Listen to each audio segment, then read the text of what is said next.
All right, we're good to go, Rachel. Did we get through everybody who wanted to have some time um, and introduce themselves today? Good. Well, I'm really glad to be with you. And I heard a lot of things as folks were talking, in particular, some themes around just the isolation that maybe you've been experiencing from the pandemic, but then maybe even the way that that is even more isolating if you're going through a big change yourself or a transition yourself or moving into a different phase of life, and then how difficult that is to not be able then to share your joy or your fear, which are really normal and natural parts of any kind of transition, often.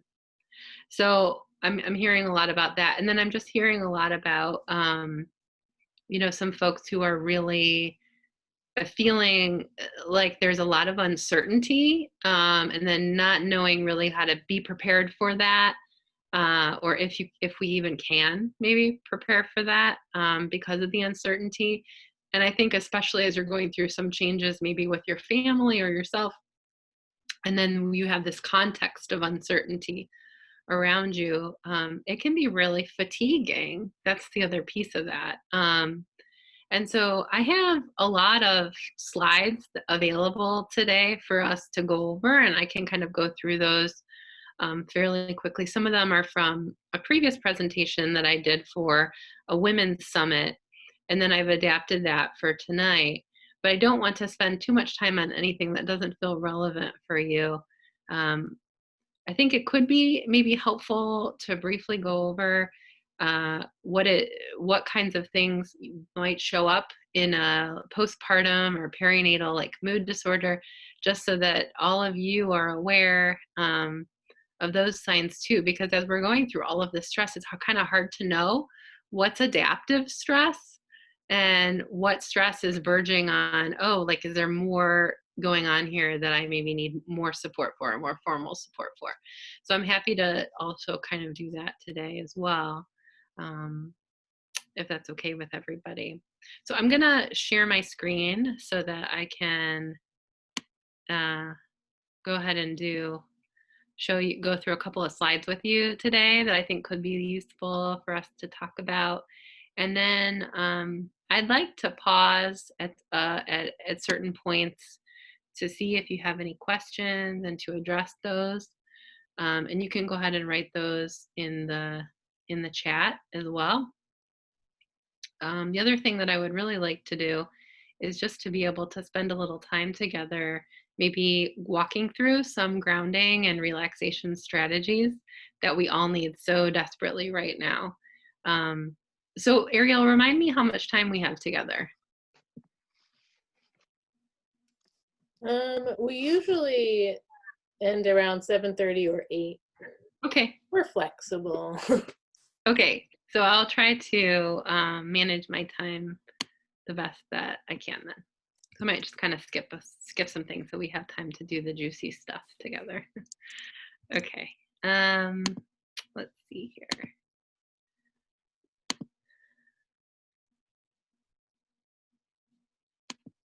Okay, portion of the screen. Okay, so we titled this talk, "It's Okay That You're Not Okay." And I think as some of you had stated, it's really a difficult expectation that we often hold over ourselves and others, that we have to have it all kind of together, and that we have to show up like 100% in everything that we do, which is a really unreasonable expectation for ourselves and others, especially in a really stressful time. And so it's really helpful for us to acknowledge with compassion that the state that we're in is often not okay, and that we can accept that, while also trying to figure out ways to feel a little bit better or move through some of those emotions. So this is a picture of my family here on the left, and that's in in March, and it was right before kind of all the things happened with the pandemic. And we went on a trip uh, to the mountains, and we were really concerned about the kids not falling off the edge, but that was about it. I mean, it was just sort of your basic worries, having 5 kids, 10 and under, on a trip like that. And by the time we were on our way heading back, we started to realize that school was going to be closed, that, oh my gosh, there might not be toilet paper. Like, things like, we were just like, what is going on? Should we stop and try to get hand sanitizer on the way back? It felt like suddenly kind of everything changed very quickly. And there was a sense of like, all the knowns became unknowns very quickly. And so on the picture on the right here is my cupboard from a couple weeks ago, and you'll notice that that is a veggie chicken patty that I put away in the cupboard. That's where I'm at. So, my daughter opened the cupboard in the morning, and she just like cracked up laughing. And I was like, what is it? And she's like, Mom, you put away dinner in the cupboard. And I'm like, yeah, I did, but the reality is that like things slip, right? Our brains don't function after long periods of stress. And so they might show up in really little ways like this, which any of you that are maybe new parents or embarking on parenthood and noticing like how your sleep changes or how those brain fogs happen, in your life, can probably relate to that, I would guess. So, very quickly here, I want to talk about something that some of you had mentioned, which is the stress, right, and the loss. The pandemics caused a loss of everything we're familiar with. So daily structure, for some people, jobs or social contacts. And for a lot of people, it's led to serious financial despair or illness or death. And so there's a range of emotional responses, including grief and loss and mourning, that have gone with this time. And many of the losses that we're experiencing that you mentioned too are really of our family or our friends or our neighbors, and really important things to us. So it could be like school or work, but also, celebrations of pregnancy, having this expectation of a birth that didn't happen. These are really real losses, and just simply the loss of predictability or the loss of the blissful ignorance that maybe like we had before this, and it's very important that we think about, how much this matters. And I think sometimes what we do is we tend to say, well, everybody's going through it, or, people have it much worse than me. And so we sort of like, we really sort of invalidate those feelings of grief that are there. And so I really want to encourage all of us here, at least today, or as you move off of this meeting, to really acknowledge your own grief, that it's personal and true, that whatever grief you're having is really incomparable to anyone else, and not to do that kind of ranking of loss. So it's okay to be disappointed or to acknowledge feelings of being alone. And grief is a really important emotion because it really is also the other side of grief is love. It's connection. The things that we care most about are the things that we feel a loss about. So many of you had mentioned, like, feeling that grief around wanting to share and connect around your pregnancy or around your birth. Like, that makes so much sense because because of the love and the joy and the connection that you have around that, and you wouldn't want that to go away, you know. So grief is really normal, and we grieve what we care about. And so if you hope to like avoid grief, or when we push grief away, then you also have to avoid that love and connection. And sometimes that comes at a cost. It comes at sort of a numbing that occurs. And I think sometimes just noting that connection can help soften the sting of those feelings. Um, it's grief is really something of value. It's really worth protecting in that way. And it's also how we heal. So it's necessary. And understanding what you're feeling, making space for those feelings is itself therapeutic. So even though that means sort of sitting with the discomfort and pain that we are like inevitably feeling in that loss, that's how we move through it. So one of the biggest things that I see in my practice is that people really want to fast forward it, or they want to bypass it. And in the process, they get stuck in it. So what I'm wanting to encourage you to do is just make a little space, like not to be afraid of those feelings, but to really lean into them, and to like allow yourself to feel sad, or allow yourself to feel that, or to share that. And I also can acknowledge that those of us who have older children, maybe as parents, are also working to help, children, sometimes really young children, working through their own grief that they may not identify as grief, but some losses that they're feeling, or disconnection that they're feeling. And that can be particularly difficult as we're kind of leading without a map of our own, or without a comfort of our own in sitting with those feelings. And so that's something that I think is really important there in that. Let's see. I'm gonna share, is everyone still kind of with me and following along? Okay. I'm curious to know if any of you would be willing to take a moment. This would be like a good time to practice this a little bit, and to think about maybe acknowledging maybe what personally you feel inside.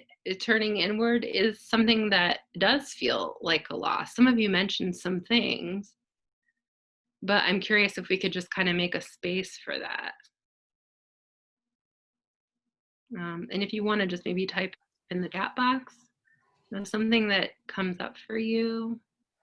I know I personally have been experiencing a lot of anxiety and high stress this whole year, and from, everything going on, work issues, the political environment, everything with the isolation, all, everything pretty much. So from all angles. Prolonged stress. Experience hair loss now because of all the stress, I think. But yeah, that's kind of how mine is presenting, primarily increased anxiety and stress. Yeah. And there are other people that maybe have something that they're aware of. Yeah, so the political environment also. So that leads to so much more uncertainty for so many of us too, right? More that's out of our control, or that feels like it could impede upon our own sense of safety on top of this pandemic. I have learned so much about accepting what you can control versus what you can't control, because a lot of my anxiety comes from things that I have absolutely no control over. And so I try to look at everything through that lens, and the things that I can control are sticking to my own daily routine, keeping my dishes done up, up and combing my hair in the morning, so those are things that I can control. So those are things that I try to do consistently. And you're so right about talking about, grieving those things that we can't control, things that we don't like, things that it's not how we pictured it. And I would even go so far as to tell people to have a ceremony for those things. at a funeral, that is a time for us to grieve a loss.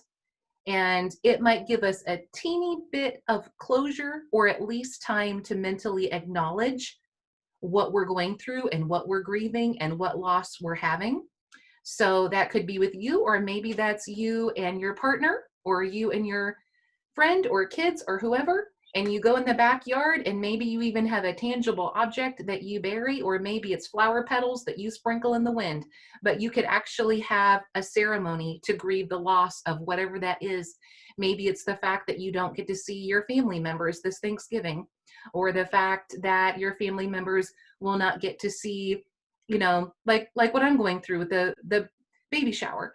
Whatever that is in your mind, have a ceremony if you need to. Acknowledge all your feelings about that, state everything that you have an issue with, and then work to let it go as much as you can. I'm seeing thank you, Bethany. I'm seeing so many really nice things here about, yeah, great point here in the chat that just the feeling of having to keep it together for other people. So that's so relevant. So having to postpone our own feelings, it comes at a cost. And oftentimes we feel like we have to do that, whether it sounds like you're a caretaking person, you know, so for patients or for family. And then also hearing, you know, that then there's these other feelings that come in, maybe like guilt, or, you know, just feeling like there are some shoulds maybe there for you around what a birth should have been like, or something like that. And so that has been really present too. So I appreciate these comments here. I'm also just really feeling like, yeah, you know, the person who had posted just the political thing of maybe really being unsafe because of that minority status. I can certainly relate to that. And that's really valid as well. So that's great. I'm glad that people are taking some time with that. I want to talk, I think it'd be good for us to talk a little bit about stress. Some of you mentioned just feeling like a prolonged state of stress, and I want to maybe go through kind of how we can conceptualize stress on a continuum. So I'm going to go ahead and share my screen again, and then see if we can. Rachel? Yeah. As you're talking about stress, this pandemic has created a whole new kind of stress for me, which is that I am the most stressed out around, like, for example, like visiting my parents who are in my bubble. But, you know, if I like went to the grocery store once a month, you know, it's some perverse thing where I can never be comfortable with the very people that I love and want to protect the most, because I have this. Anyway, that's a new variety of stress. Yeah, I'm so glad you my brought that up. Especially sort of like this sense of like it not really ever truly feeling safe, you know, like in a way. And especially if you're somebody who like already maybe has struggled with some anxiety or depression, which so many of us have that going on, and then to have something that is like a risky thing happening, it can make it really difficult to sort out what's what, you know, like how much of the fear is really makes sense and how much of it is like more fear that's part of the anxiety component. Exactly. So it's so difficult. I'm so glad you brought that up. I think that's really relevant here. And so let's just talk very briefly about stress. This is a framework for stress that's super simple that I think we can all relate to. So the way that I have this sort of written out is there's nothing wrong with stress. Like stress is actually really good for us. And like, for example, like exercise is stress. It is, right? It's stress on our body, but it's like, it helps you get stronger, right? There's also like really normal, developmentally appropriate stress. So it's like stressful for our children when they go through normal developmental processes, but that is how they like grow and learn, right? And then we have sort of, that would be like that green area there. Like it's just stressful to grow up and to live. It just is, there's some amount of normal developmentally appropriate stress. And then we have stress that is not normative, but it's situationally appropriate stress. So that would be what I would describe like what we're talking about with COVID right now. Okay, so we need to anticipate threats to our safety. We need to adjust our behaviors, and stress is healthy in that way. Honestly, those who aren't able to maintain safety and don't have stress around that might be more likely to engage in risky behaviors, right? But what sets situationally appropriate stress apart from maybe something that we would consider traumatic stress is that when we're in a traumatically stressful situation or a prolonged stressful situation, it overpowers our natural automatic abilities to cope. So we respond automatically from someplace in our brain called the limbic system, which is like where all the emotion stuff is. So in a moment of danger, you might have heard of like fight, flight, or freeze responses. And those are to keep us safe, right? But when we're in a traumatic situation, or a prolonged stressful situation, that starts to deteriorate sometimes. And our normal abilities to cope might really decline. And so I think that's a lot of what, people are experiencing over this like long stressful situation. You add on top of that a situation that is a situationally appropriate stress, like a pregnancy. That's situationally appropriate, right? You're pregnant. Of course, you have a little bit more sensitivity to your own safety and wanting to be healthy and things like that. Normal to have a little bit more stress around that, or anticipating this change in your life or your family and how that will go. But sort of you add on kind of these other things like an unsafe political environment that so many of you mentioned, or a pandemic, or a change in your financial situation due to COVID, or something else like that, like just being isolated and not having the coping mechanism of just like comfort with your family or comfort with your friends to lean on, and that can easily overpower those abilities to cope. I have kind of a more complicated diagram here.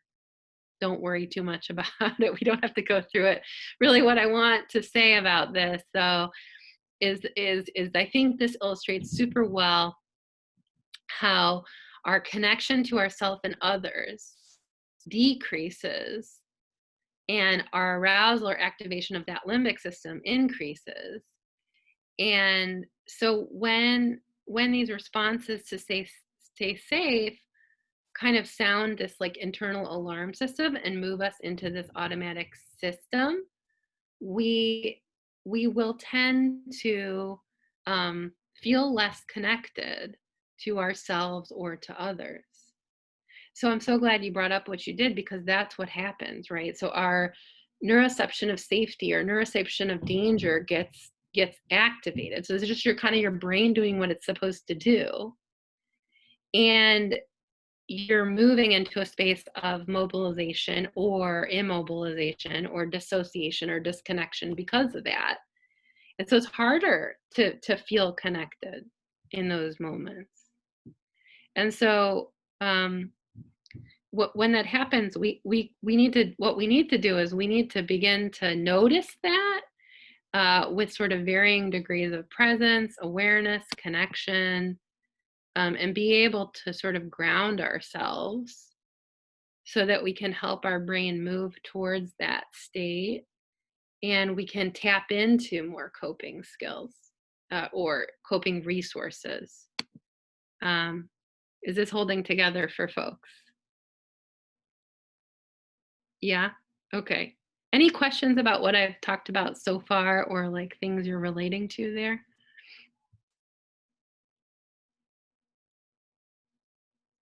Oh, I'm seeing some comments here too.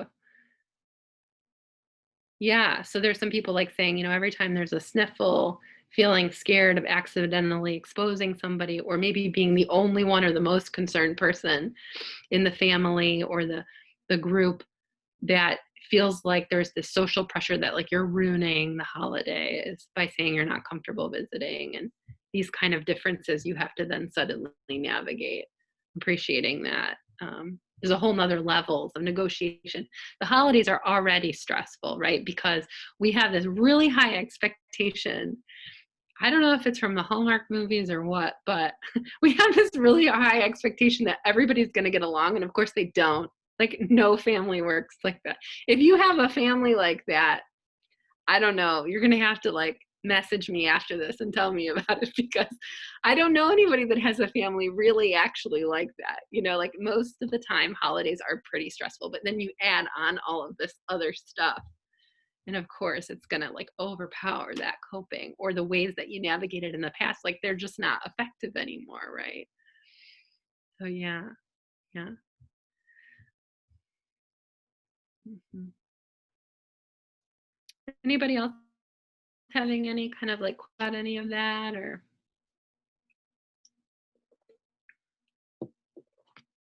Okay, I'm going to make one more comment and then I'm going to zip my lips because I'm the kind of person that can make a comment on everything. So I promise, last one, okay? I am way too talkative. So I have two family members that are at complete odds with each other. And when you're stuck in the middle, that tension is almost unbearable sometimes because you just want to be a peacemaker. That's what I am all the time in my job and in my family, it seems like. And so one family member is terrified to the point that she had to, you know, do a lot of things, maybe take more anxiety medicines, you know, learn new coping strategies because she's terrified every day, day in and day out to the point of misery. I have another family member on the other side that was a little bit older, and they told me that they would almost rather get COVID and get sick, even at the peril of their own life. And they would rather just go through that than to have to live their life in fear and isolation. So that person would be like, yes, please just come and visit me. I don't care if you give me COVID. I don't care if it puts me in the hospital. I would rather do that than live a life of constant fear and agony and all of the heartache that goes with COVID. You couldn't be on more opposite ends of that spectrum. And so I'm trying to find, you know, maybe the truth is somewhere in the middle. You can't be so fearful to the point that you're in, you know, anxiety, and that's almost worse than death in sometimes. And then you also can't be so flippant about it that you don't take any precautions at all. So let's try to find the truth somewhere in the middle, and let's respect everyone's views. If someone is more concerned about it than you, respect that. If someone is less concerned about it than you, then respect that. We have to let each other be who we are. Mm. It sounds really hard too to feel, Bethany, like you have to like be the peacemaker again. That's a big job, you know? So it's a lot to carry for you. Mm-hmm. Yeah, and I kind of feel what you're saying, Bethany, about the, you know, having people that are more anxious about it. Like, I'm kind of one that understands that there's definitely a spectrum in terms of people's comfort level with this, and so like I recognize, you know, the differences in people's actions or decisions. But like my mother-in-law, for instance, she's in our bubble, and so that's who like we have like the most contact with, per se, and she likes to talk about it all the time, and she like texts us screenshots of the rates, and it's like, I don't need that. That just stresses me out even more. Like, I see the numbers, I see it every day. Like, I already do that. Like, I don't need you like throwing it back in my face again constantly, like while you hype yourself up about it. You know what I mean? Like, stop. But I can't be like mean about it, you know? So I don't know. Mm-hmm. I'm glad you brought that up too, Rebecca. Like, I think in that diagram that I was talking to you about, like, it's important that we try to get our brains into a mode that's functional where we're staying safe, but we're not so elevated that we feel really disconnected or frozen or shut down. And so that really might be having really good boundaries about what we expose ourselves to. So like really getting off of social media has been something that lots of my clients have been doing, is like just really removing themselves from that information. That information has become toxic. You know, like once you have enough information to make decisions, beyond that, it can just be really anxiety provoking, right? And so being assertive about those boundaries and how you're taking care of yourself with them can be useful, to like tell your mother-in-law, like, I'm actually, this is causing me a lot of stress and anxiety. Like, I'm aware of it. And I know you're wanting to share this, but it's actually really hard for me, right, to be hearing about it because I already kind of know. And then I'm getting more stressed than I kind of need to be around it. And that's a really common thing too, that you're not alone in that at all, Rebecca, I think. I want to briefly, if I'm wondering if it's okay for us to very briefly go over some indicators of perinatal depression and anxiety, some signs of that. I do want to talk about that just so that I think it's a great point of awareness for folks to have, so you can see that in yourselves or in somebody that you care about who's going through this period. I'm going to share a screen, and if you have more questions about this, feel free to email me or reach out as well, and I can point you to some more information. But it's a great opportunity for us to have that, and I want to at least make sure that everyone here feels like you do. So let's see. Oop, that's not what I want to do.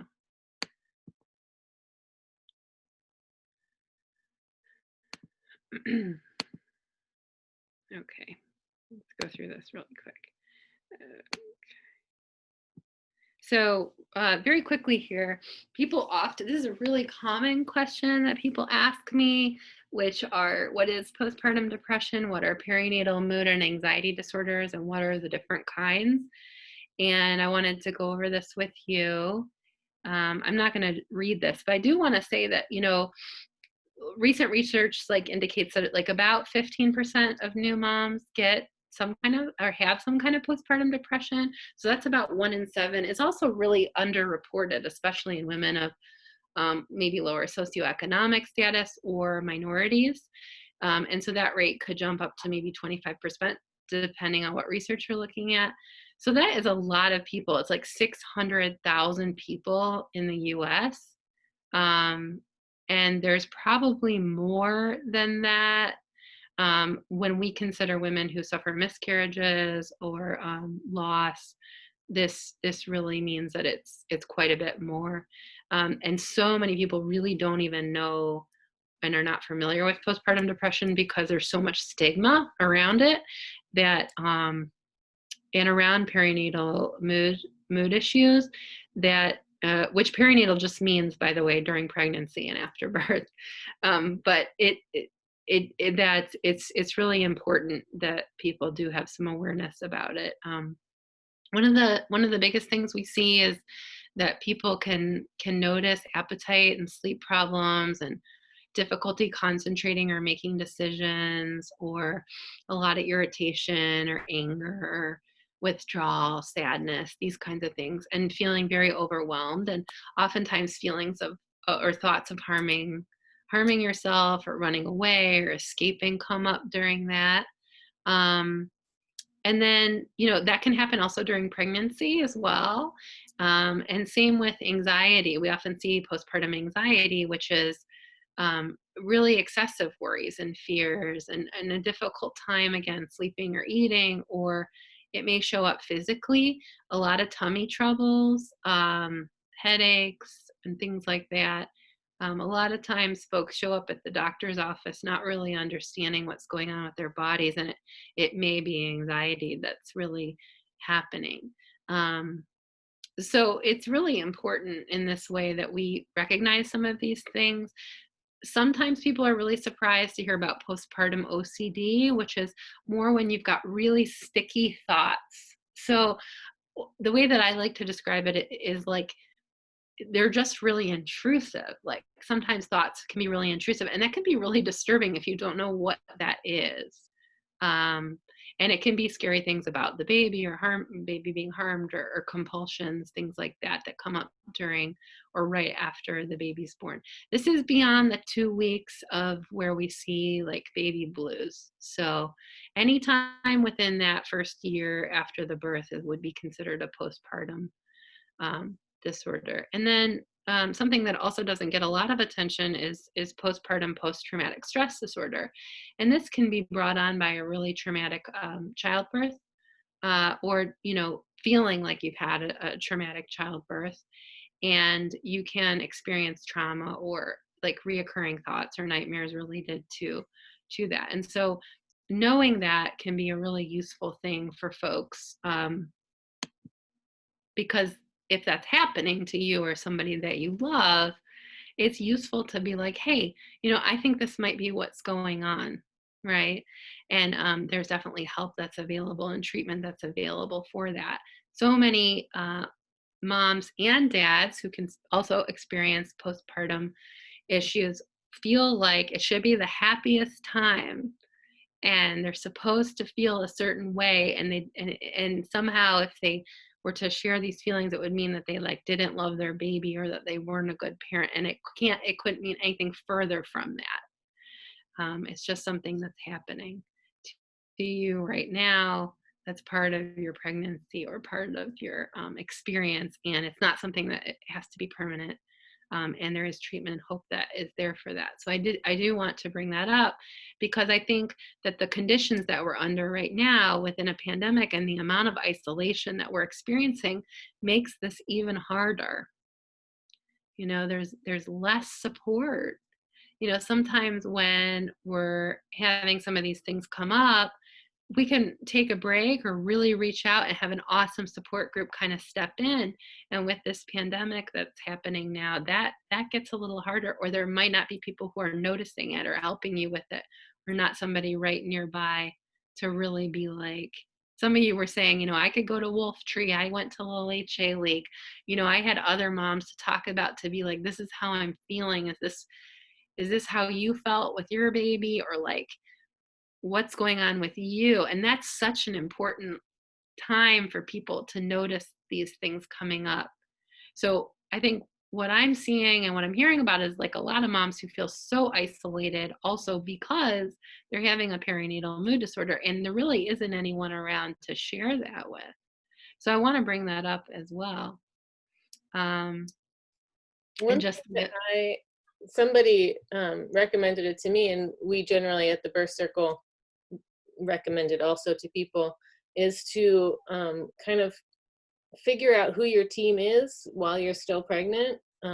Make an appointment, find a counselor and make an appointment for 4 or 6 weeks after your due date. That's something that's even easier now because you can do it from home. oh yeah. You don't have to go anywhere with your new baby, which is kind of nice. Yeah. But make a counseling appointment, have your sister, your best friend, your whoever is your person, and talk to them about that now while you're pregnant. That was something that Rachel was my counselor when I was pregnant the second time and postpartum, and that was really helpful to me when I started to slide into postpartum depression. Like the very first morning that I felt like I couldn't get out of bed, I had my phone and I could text Rachel and I could text my dad, and they could help me get what I needed, rather than feeling like I feel like I can't get out of bed. Like, I'm not going to find a counselor at that point in time. Like, if just getting out of bed feels overwhelming, it's like, that's not the time to go and search out your resources. So to kind of have your team ready, to lift you up when you need that. And like the worst that can happen is that you don't need it. And those people are going to be happy and to talk about your baby with you, and it'll be great. But if you do need it, like having that support system kind of navigated in advance makes it a lot easier to take that step when you are having feelings of depression or anxiety and things are feeling really hard and overwhelming. Yeah. And sometimes just the security of knowing that, you're not alone in that can be helpful too, I think, making sense of it, and talking about it too. So yeah, I'm glad that you brought that up. I think that's really important. I have a slide in here that has to do with like talking to kids, but I don't, nobody really brought that up, so we don't need to talk about that. I'm curious to know if it would be useful for folks to maybe transition to just kind of talking about like ways to get connected, more connected with yourself, to move out of that feeling of constant stress. What would be the best use of our time together this like second half? Do we want to go through some grounding kind of techniques together and like have a little space for that? Or are there other questions that people would prefer that we talk about?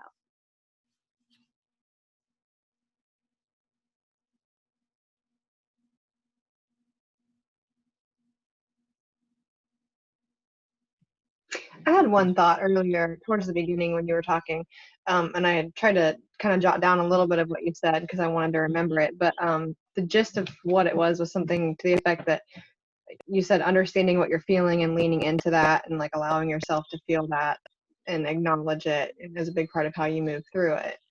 And I guess I think, I don't know if it's like this for anybody else, but for me, sometimes I have trouble because I know that, and so I talk myself through that and stuff. But then my husband, I don't know how much it is just being a man versus his personality, is like, you just want to drag stuff out. You just want to make things worse than they have to be by like sitting and thinking about it or talking about it or wanting to have a big long drawn out conversation about it, and he'll say, I want to get on with life and make things better, and you just want to keep things bad. Like he's said that at times before when I've really been struggling with something. And so then I question myself, and then I think, well, okay, maybe I am somebody who just wants to wallow, and what's a good way to know the line, I guess? Yeah, that's a great question. So our emotions are physiological events that happen, that have a beginning, a middle, and an end. And I think one of the biggest misconceptions that we have about humans in general is that we are these thinking creatures that sometimes have emotions. And what science tells us is it's actually the exact opposite. We are emotional beings that sometimes have thoughts. That's the reality of it. And so if we are ignoring our emotional experiences, what will happen is that we will get stuck in them, or we'll notice them showing up in our bodies in some ways. And that's what happens. And so oftentimes there's almost like a backlog for people. I think some of what you're talking about, it might be really useful to think about is like, what are some of like the societal ways that there are gender norms that we've socialized people maybe into understanding how we're supposed to be, or how expectations about how we're supposed to feel, or what emotions are good emotions or bad emotions. There really are no good or bad feelings, right? Feelings that are difficult, that we sometimes label as like bad or negative emotions, are feelings that are often come up when our needs are not being met. Some need of ours is not being met. So a good example of that might be like, let me think. Say that I come home and like try to talk to my partner, and I'm making this up, by the way, so don't get them upset. But I come home and like I'm trying to talk to my partner, and like the TV is on, and they're not giving me any eye contact, and I'm trying to talk about my day or something, and they're really preoccupied with their show. And I walk in the other room and I notice, when I check in with myself, like I'm feeling really irritated and angry all of a sudden. And I can feel it. I can feel it in my body. Maybe I can feel it in my hands, or I can feel it in my chest, or I'm like, oh, I'm kind of irritated and angry, right? that feeling is telling me something. It's not telling me something about what my partner should or shouldn't be doing, but it is telling me something about a need that I have. And that need is probably connection in my case. Like, oh, like I'm feeling like I need some connection, or I need to feel connected right now. So that's a really good piece of wisdom that emotion is letting me know about. If I don't feel it or I repress it, guess what? It's going to show up later. Or, you know, my partner might try to initiate intimacy later, and I'm going to be like, I'm turned off, right? Like, I don't know why. You know, it will show up later, right? So it'd probably be really helpful for me to notice the anger, feel it in my body, connect to that feeling, and then kind of ask myself, like, is there something that I'm needing, you know, like a need that I'm having that's not met there? And then think about what needs might be present for me. And maybe if I go back in the room, I don't know, but if I were to say, I'm really disconnected, and maybe not right now, but it would be really helpful to have some time to connect to you. They may have no idea that all just happened, or that I was like, instead of being like, turn off the TV, like, you know, you're always watching TV, right? That might be a response that I might get more of a response from. Hopefully I'll get a good response from that, you know, and like, oh yeah, or like, you know, can we spend some time talking later, like when your show is over? You know, I can make a request maybe. So I don't know my experience is that feeling those feelings actually makes them go quicker through. Not that I'm wallowing. Does this make sense? Yeah, I think so. I really like that. Yeah, I'm going to get stuck in that feeling if I suppress it. Mm-hmm. I'll be angry about something else later. I'll be slamming dishes or something on the table. Mm-hmm. You know, I'll be resentful. Yeah. Yeah, I'm the same way, Rebecca. That's what I mean. Like sometimes I'm just like, I may have to talk about it for a while, but it's me processing it. Yeah, and some people are external processors and some people are more internal processors. And so what that means is like, sometimes people really do need to talk things out in the open and like figure it out here. And other people really need to figure stuff out inside. And so that can be useful to know if you and your partner have different processing ways. Then perhaps there's like, you know, they might be really an internal processor and just need time and space inside to process, while you need external. And so that might feel really different. Both super valid ways of processing. It's just different. Okay, that makes sense. Mm-hmm. Yeah. I'm noticing that I have like a lot more, like less patience than normal, or those sorts of irritations. And I think partly it's because I have 2 kids, and you know, I'm some sort of like extroverted introvert or something, but like I used to like to go visit friends or like just be in libraries, and all those avenues are cut off. And so I'm having there's a lot more pressure, it feels like, on me parenting. Like I'm actually a stay-at-home mom, where before I was a full-time mom, and I, you know, flee from my home a lot of time, not like the best homemaker. And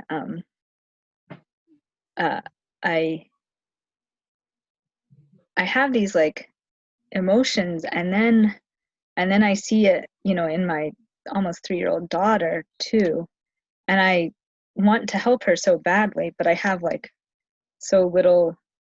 This is like a new level of emotional fragility and mystery to myself, like that I'm not even familiar with, and it's really kind of heartbreakingly difficult for me to help her frame stuff, because I don't even know what's going on, like with my own self sometimes. Yeah. Yeah. You're really in the thick of it. And there's not all the ways that you were coping before are different. They require so much more of you now. Yeah. I think it's so challenging, not being able to get out of your space or your context if that was a way that you were really helping yourself to maybe ground or calm. And then you don't have that. And it's like, oh, great. Like that's the thing that helps the most. So it requires kind of finding new ways, and hard to teach a 3-year-old too, right? About how to do that if you're when you're struggling with that too. It's an interesting thing too, because I think when parents are feeling a lot of emotions, uh, they often feel quite guilty about it. And in reality, it's a really good learning opportunity if a child can also see how you recover from, an explosive moment or from a moment where you don't feel like you're your best self. If they can also see you working through that or externalizing that, it can be so great. Like, I'm so angry right now, and like I'm having trouble, being able to externalize, like I'm having trouble, like knowing what to do. I'm going to go take some deep breaths, or like I need space, or, this is a model to kids about how to manage their feelings, or even that sometimes when those feelings get so big, they're really hard to manage. That's pretty normal. And so it can be a good opportunity, not something to carry shame around, and not to have kids internalize shame around having those big feelings either, if they're not seeing us carrying shame around them too. I feel like sometimes as parents, we feel like we got to have it all together at all times. And that's so unrealistic, because we're just people. We're just big kids grown up. And so we're still all figuring it out, Yeah.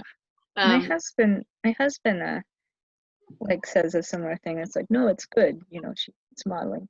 But I worry, like, because every once in a while I'll like, be like frustrated, and I'll be like, May, I've asked you 20 times today to not step on food packages, and now you've broken the, I don't know, oatmeal thing, and I don't know, just, and I feel like I don't want to, like,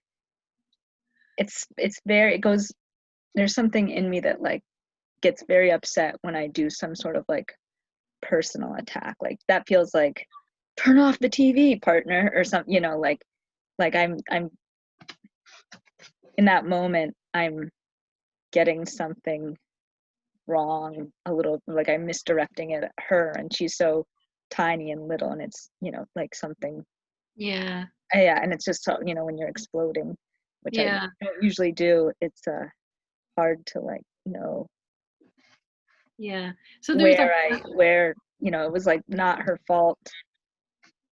I mean, I just feel like there's something that I'm not doing to take care of myself or something, and then it gets, and I just don't want to like crush, I don't know, hurt her in a way that has nothing to do with her, because it has to do with me not processing I things. feel you on that, Lee. Just I definitely have a short fuse for sure lately, and whether that's blowing up or exploding over something silly, with Kylie, and then she looks at you with those eyes, and you feel bad, and you're like, I'm sorry, and then it's so much guilt.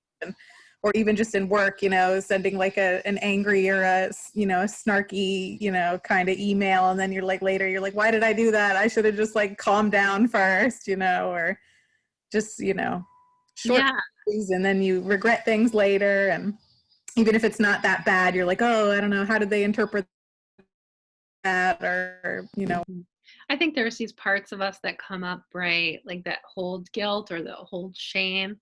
And really, I mean, I notice that when those parts of me like step in, that those parts of me often just like they want me to do better. I mean, and often I have to remind myself, right, that those are really valid parts of me too. Like even the parts that carry that guilt, like they're often just really there, to help guide the direction of where I would like to be, or to let me know that I'm not taking enough time for myself. You know, that like I'm really running on empty, you know, or I'm really being exposed to way too much like contextual stress. Like I'm reaching that point and I need to try to do things to ground myself, or do them with my kids, or let my kids see me doing those things. I want to really quickly go through some really easy, I don't know if they're easy, but some ways to think about grounding maybe for us, and that could be useful for everyone, just as some really concrete skills here for you. PowerPoint. Okay, so this is kind of cool. This is just like a wheel of awareness. And like you could think about your awareness there in the center.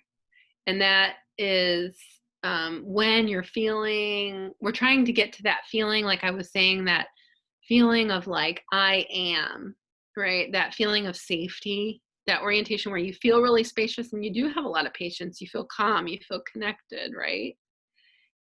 And oftentimes we can think about that knowing part as kind of a hub, and then we're wanting to try to connect to things there on the rim of that, right? Can you see my little pointer when I do this? Connecting on the rim of that for in different ways, and awareness. So the first segment of that would be we would give attention to our 5 senses. And you can do this with kids, and it's great. So it would be hearing, sight, smell, taste, and touch. And I bet you guys have all seen this thing where it's like, name 5 things you can see, 4 things you can hear, 3 things you can smell. So it's about giving attention to our senses to help us to ground and to get into that space. That second segment there represents another category, which is the interior signals of the body. So sensations, mental activities, those are like feelings, thoughts, or memories.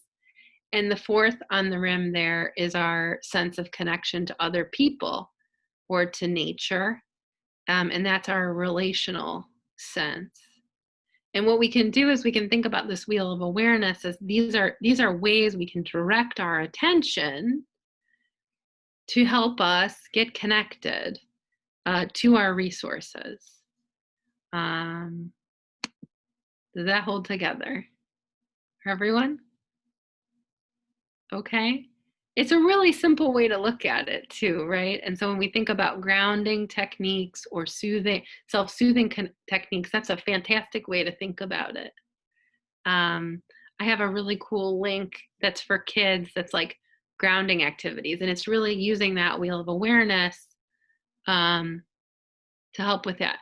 But if you're finding that you're feeling quite irritable, or that your like resources are low, this is something that you could do or incorporate pretty easily into everyday life, and even model with your kids. That could really help to give you some more resources, because it's hard to get them right now, right? Like we have to be kind of like resilient and, I don't know, kind of resourceful. Yeah. So that, like, kind of starting with the first 5 senses, that kind of reminds me of like distracting though. Well, it's not distracting if you're getting in touch with yourself. Okay. So I hear what you're saying is like something you can see or taste or feel. Sometimes we're so concerned with what's outside of ourselves or the next thing that's going to happen that we can barely see where we are right now, like in our body. And the distraction is actually the other state.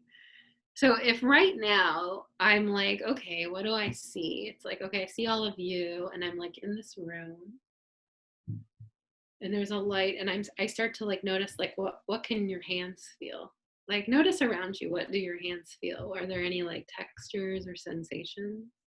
I have kind of like this couch here and my leggings, and my wool socks are a little scratchy. What are some of the things that you can feel that are like around you? It can be really soothing.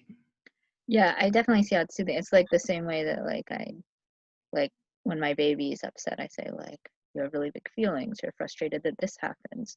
Now let's look at this object in the room and let's hear this or thing. And I wonder if that's like moving past it too fast or something.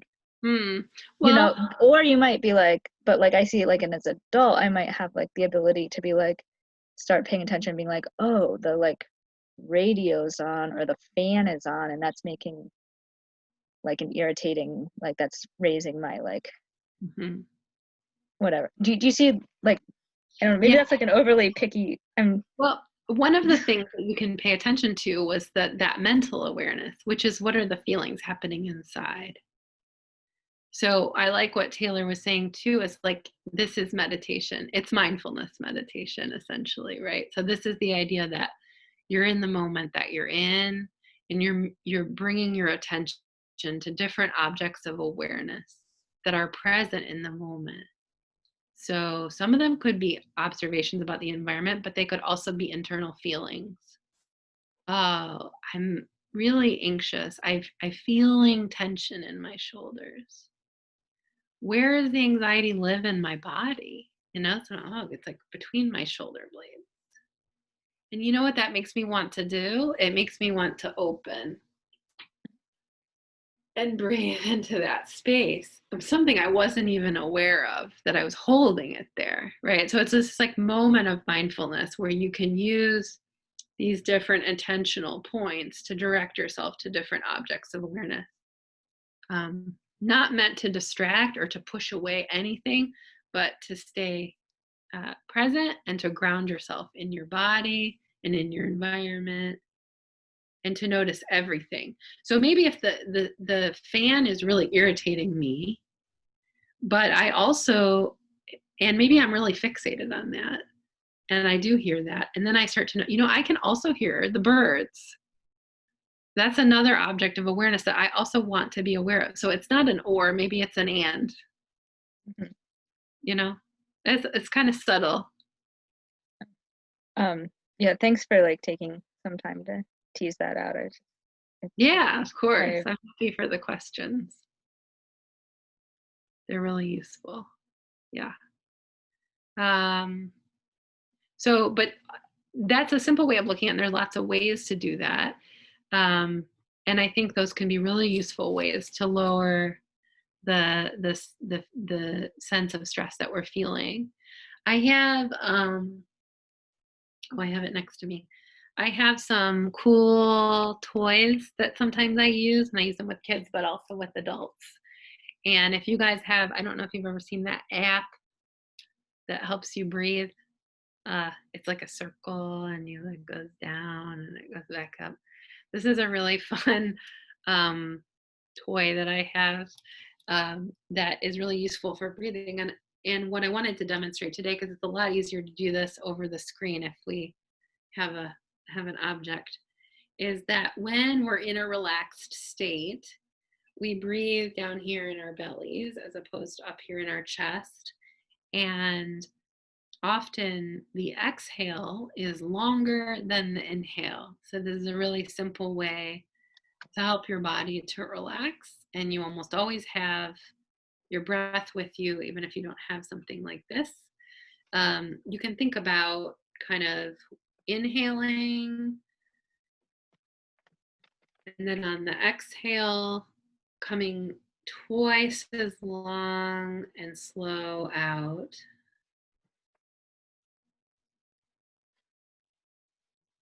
Another little trick is that when we exhale through pursed lips, like we're blowing out a candle, it also activates that relaxation part of the brain and the autonomic nervous system.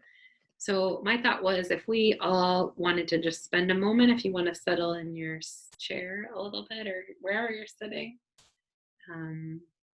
And if you want to turn your video off, that's fine too. Whatever makes you feel the least self-conscious. But just start to notice yourself. So kind of taking a U-turn inside. You might close your eyes. Maybe feel your back supported, or any sensations that you notice, like we were talking about. And then just start to notice your breath. And one really cool way to notice your breath is to put a hand on your belly and a hand up here on your chest. And maybe notice the rise and the fall. Maybe noticing the pace of your breath as well.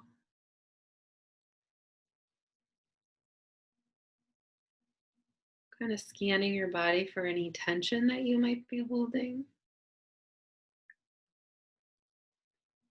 And as you find it, you might breathe into that space and relax it.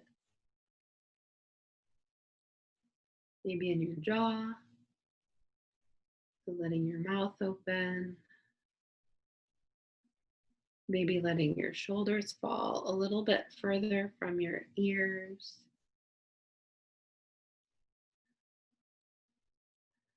Just kind of noticing that internal rhythm. And on the next breath, as you breathe in, see if you can just make a long inhale, and through pursed lips, a slow exhale.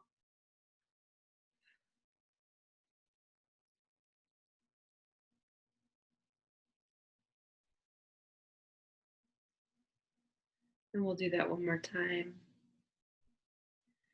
Really letting your body relax.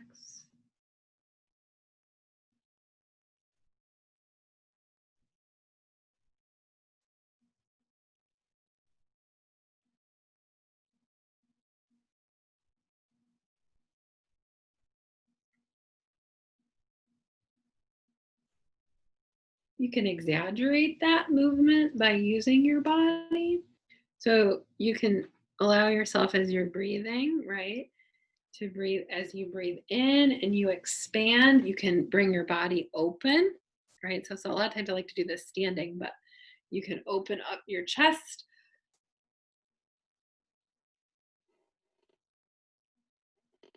And then as you exhale, you can curl yourself into a ball or into this pose, which somatic practitioners call self-holding, which is giving yourself a hug.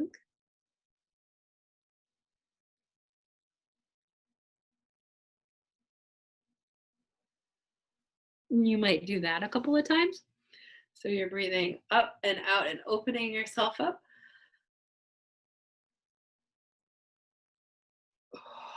And then on the exhale,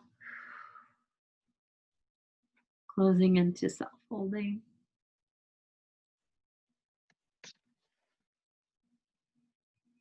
You can breathe here.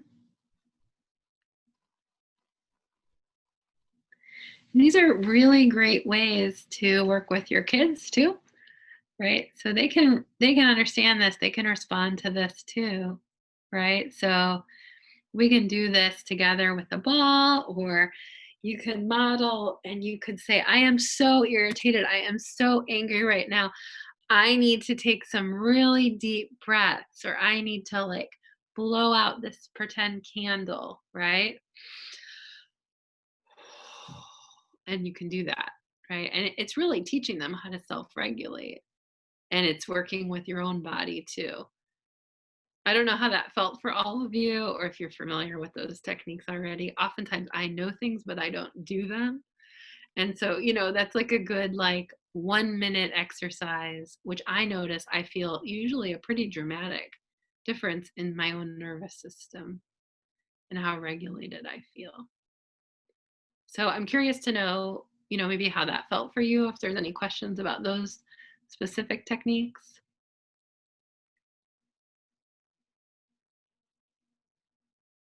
Yeah, that was really useful. It was noticeable. Oh, good. And gives me some new strategies with which is much needed because I feel like I'm in a rut. Yeah. Someone was saying, oh, I miss yoga. Exactly. And one of those things is like, that is such a basic, right? That just works. It works so well. And we can do that anywhere at any time. We have that accessible to us. Another thing that can be really helpful in absence of connecting with others is another type of meditation, which is called metta meditation, which translates to loving kindness meditation, where we think about connecting to others and we think about connecting to ourselves and bringing in really good thoughts for ourselves or for others. And this is like connecting again to that interconnection, which is the eighth sense on that wheel of awareness. We can do this. We can connect with others. I'm gonna pull up for you if we have time here, a quick metta meditation, and I'm wondering if everyone would be willing to give this a shot. I think it's pretty great. Let me see here. If you've never done this before, I think you'll enjoy it. Oh, that's not right. Hold on.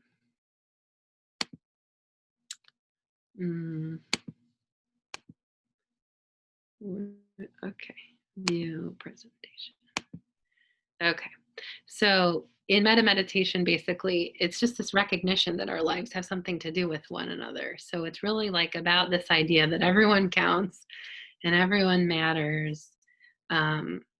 And so we usually start by repeating these phrases. And the ones that I like to use are here, which you can write down for yourself or you can repeat to yourself, but may I be filled with loving kindness. May I be safe from inner and outer dangers. May I be well in body and mind. May I be at ease and may I be happy. And as you repeat these phrases, you can picture yourself as you are now and really think about holding that in a compassionate space. Or you can picture yourself as a little child or a baby and that you're holding yourself. And as a parent, that really speaks to me, and it really helps me to hold more compassion and loving kindness for myself when I think about myself like that. You can adjust these phrases, and the idea is that you're really opening up your heart and you're connecting to yourself and giving yourself that, letting the feelings permeate your body, your mind, thinking about being patient and kind towards yourself as you're moving through a lot of stress. And really allowing whatever arises to be received in that spirit of like affection. And then you might move those phrases to someone else that you want to feel these feelings towards. Could be somebody beloved to you. I like to imagine these sort of ever-widening circles emanating from this place of self-compassion. So you can then think about saying them towards someone else. So may you be filled with loving kindness. May you be safe from inner and outer dangers. May you be well in mind and body. May you be at ease and happy. And as you practice this, it becomes more and more powerful. And it's a really beautiful practice to increase that sense of compassion and love. Like that loving kindness is like a muscle. And when we use it a lot, we get better at it. And we start to feel it more towards ourselves, which we're often really quite harsh on ourselves. So this can be a great practice at bringing that in and then being able to give it out too. So that's something else that I think is a great tool that's really accessible and easy to do or to practice a little bit and do it even with your kids. That's a lovely little practice too to do in a family. So something I wanted to share with you as well. I don't know if any of you have experience with that either, or maybe you do have a practice of meditation that maybe you do. Yeah. I wanted to mention I love all of this stuff, which I'd never heard that concept of imagining you holding yourself as a child. It made me cry. I had to stop my video for a minute because I've never heard Oh, yeah. It makes me But, cry too when I think about it and when I'm doing it sometimes too, yeah, because I'm often not that compassionate to myself, you know. no. But don't we deserve, I mean, we do deserve that. We have these like inner parts of us that are still just Mhm. children, you know. Yeah. Yeah. Yes, I really like that. But I was gonna say too, I know I mentioned at the beginning that I'm a childbirth educator, but the classes that I teach, it's normally a 2-day workshop when it's in person. And so we spend the whole first day on just psychological stuff in the mind game and brain training, and we focus a ton. We have a huge section on mindfulness and meditation, and I love it. And I can say, coming from when I had my last baby, who's 2 years old now, I had an incredibly difficult pregnancy that I still feel like I have a ton of trauma from, that that comes up when we have these discussions. I realize, oh my gosh, I'm a mess, because I just feel like I'm gonna cry the whole time. You know? But going through that and then the postpartum afterwards was really hard. But that's when I had first found out about, it's called Gentle Birth, the classes that I teach. And they have this app that anybody can get, and it's called the Gentle Birth app. And that's what it has. It has tons of mindfulness meditations. It has loving kindness ones. There's one that's called Loving Kindness for New Moms, I think. And there's also hypnosis that's in it. And I love it, because I know it's great for pregnancy, let's say, but for me, the biggest thing I loved about it was I started using that app after I had my baby. And I feel like it was one of the things that kept me alive, like, and kept me grounded. So like, I just love all these concepts so much. And I wanted to mention the app too, because anybody can go to their app store and get it. Yeah, maybe you could put that in the comments just so everybody can see Yeah. it. Yeah, I can do that. Yeah. It's like all the other ones where you pay a subscription, but it's not much. It's like, it's a 7-day free trial, and then I think it's like $12 a month or something. It's not. Yeah. And I still use it. I'm 2 years out, and I still use it like all the time.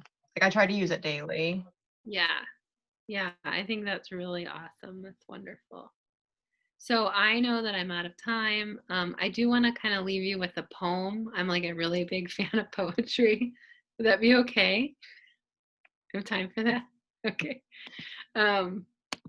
So I want to read you a poem by Mary Oliver that I really love. I wonder if I can share my screen. I have the end of it on here.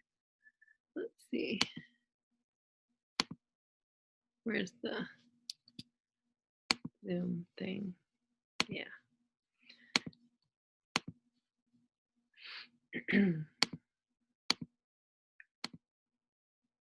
Here it is. This is the lovely part. It's called, it's by Mary Oliver. It's called In Blackwater Woods. Look, the trees are turning their own bodies into pillars of light, are giving off the rich fragrance of cinnamon and fulfillment. The long tapers of cattails are bursting and floating away over the blue shoulders of the ponds. And every pond, no matter what its name is nameless now. Every year, everything I have ever learned in my lifetime leads back to this. The fires and the black river of loss, whose other side is salvation, whose meaning none of us will ever know. To live in this world, you must be able to do 3 things. To love what is mortal, to hold it against your bones, knowing your own life depends on it. And when the time comes, to let it go, to let it go. Yeah. So thanks for being with me today. It was really nice to meet some of you for the first time and then to see some of you again. I look forward to when we can be together in person as well. If you want to get a hold of me for any reason, feel free to email me. I think I have a slide with that on there too. But my email is rachel@siegeltransformations.com. I think I can put that in the text. for the box here. And our website is rifflewellness.com. Hopefully I spelled that right. I put that in the chat box to you guys as well. Yeah, it was really good to be with you. And thanks, Ariel, for inviting me. Thank you so much, Rachel. Yeah, thank you very much. This was great. Thanks so much for being with us, Rachel. Thank you.